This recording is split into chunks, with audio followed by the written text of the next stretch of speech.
دسترخوان کے اوپر انواع و اقسام کے کیا پاتے ہیں ہم؟ ریڑیاں لدی ہوئی ہوتی ہیں پھلوں سے. اتنا پھل نہیں بکتا جتنا رمضان کے اندر پھل بکتا ہے. کھجور پورے سال نہیں کھاتے ہم، پورے سال نہیں کھاتے. ایمان سے بتائیے ہم پورے سال کھجور کھاتے ہیں؟ بہت کم لوگ ہیں جو کھاتے ہوں گے.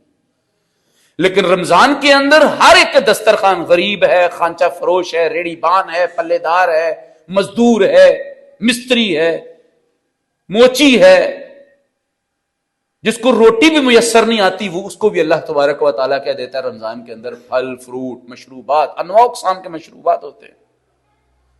کوئی فوڈ کرائسس نہیں، کوئی بحران نہیں ہے. تو پھر کیوں روکا ہے؟ حلال کھانے سے روک دیا. حلال کھانے سے، گندم حلال، کھجور حلال، گڑ اور شکر حلال، سب کچھ حلال ہے. کیوں روک دیا ہے رمضان میں؟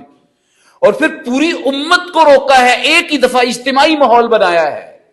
اس وقت آپ کو سری لنکا میں بھی روزہ ملے گا، اور اس وقت آپ کو امریکہ کی ریاست میں 10-15 گھر جو مسلمان بستے ہیں وہاں پر بھی کیا ملیں گے؟ آپ کو روزے دار ملیں گے. کیوں روکا ہے حلال کھانے سے؟ اس لیے کہ میرے کہنے کے اوپر تم کیا کر دیتے ہو؟ حلال چھوڑ دیتے ہو. حلال چھوڑ دیتے ہو. تو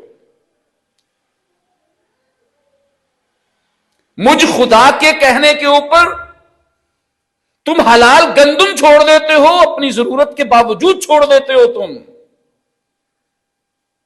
کوئی عیاشی والی چیز نہیں چھوڑی تم نے، اپنی بہت نیسیسٹی اور بنیادی ضرورت چھوڑ دی ہے تم نے. تمہیں کیا ہو جاتا ہے میرے کہنے کے اوپر تم حرام کیوں نہیں چھوڑ دیتے؟ میں وہی خدا ہوں. یہ وہی قرآن ہے کہ جس کی ایک آیت کو تم لازمی پکڑ کر رمضان المبارک کا اہتمام کرتے ہو. یہ وہی قرآن مجید تمہیں باقی تمام دائروں کے اندر حرام چیزوں سے روکتا رہتا ہے. لیکن تمہیں کیا ہو جاتا ہے؟ تمہاری تو تربیت اس لیے کی گئی ہے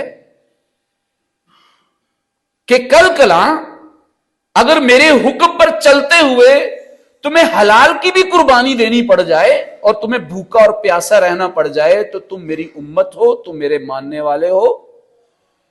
تمہاری تربیت اس طور پہ کی جا رہی ہے، تمہاری اٹھان اس طور پہ کی جا رہی ہے کہ کل کلا میرے حکم کو مانتے ہوئے، اسے نافذ کرتے ہوئے، اس کا غلغلہ اور اس کا روب اور دبدبہ پوری دنیا پر بٹھاتے ہوئے اگر تمہیں خریدا جائے تو تم ناقابل فروخت قرار پاؤ. تمہیں لالچ دیا جائے تو تم باوقار قرار پاؤ. تم بکو نہیں، تم بے ضمیر نہ ہو جانا. تمہیں کوئی قوم کسی قسم کی دھونس اور دھاندلی اور لالچ کا شکار کرنا چاہے اور تمہاری خودی اور خود مختاری کے اوپر کوئی کوشچن مارک کھڑا کرنا چاہے تو تم کیا کرو گے؟ اس وقت پورے وقار اور ڈگنیٹی کے ساتھ کھڑے رہو گے. تمہیں روزہ تو یہ سکھانے کے لیے آیا تھا.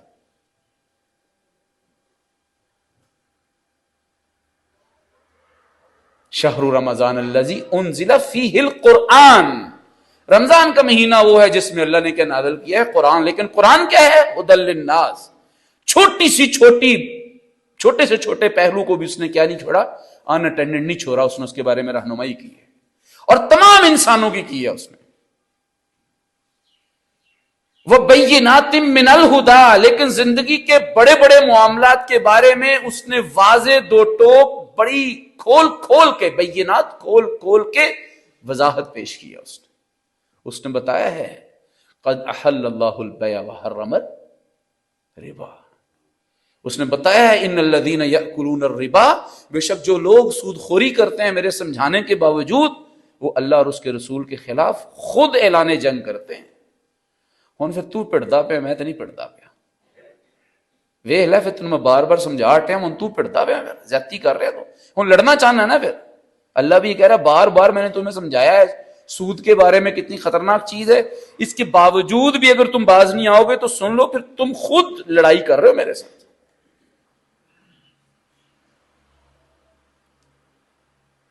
اسی لیے میرے بھائیوں اور دوستو، اس قوم کو روزے کے فلسفے کو سمجھنے کی شدید ضرورت ہے کہ روزہ کس لیے آیا ہے. روزہ پاکیزہ معاشی انقلاب اور اہتمام کے لیے آیا ہے. میرے انفرادی اور اجتماعی دائرے کے اندر میری معیشت کو، میرے سورس آف انکم کو، میری آمدن کو میرے ریونیو ڈپارٹمنٹ کو، میرے اسٹیٹ بینک کو کیا کرنا چاہتا ہے؟ یہ پاک کرنا چاہتا ہے۔ اب یہ کوئی ایسی بات تو نہیں ہے جو سمجھ میں نہ آتی ہو۔ ویسے آپ کی کیا رائے ہے کہ فردن تو ساری قوم حلال چھوڑ کے بیٹھی ہو؟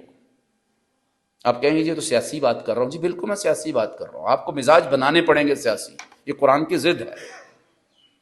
قرآن کی یہ ضد ہے کہ امت مسلمہ کو اپنے مزاج سیاسی بنانے، انتخابی نہیں میں کہہ رہا، میں سیاسی کہہ رہا ہوں۔ آپ کو اس نظام کا طرفدار ہونا چاہیے، ہونا پڑے گا جو حلال و حرام کا نظام ہے۔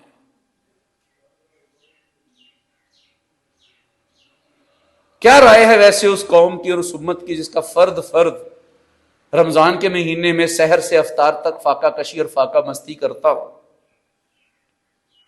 لیکن وہ قوم اور وہ امت اجتماعی طور پر مل کر حرام کے ایسے نظام کی طرفدار ہو جسے سودی نظام کہا جاتا ہے؟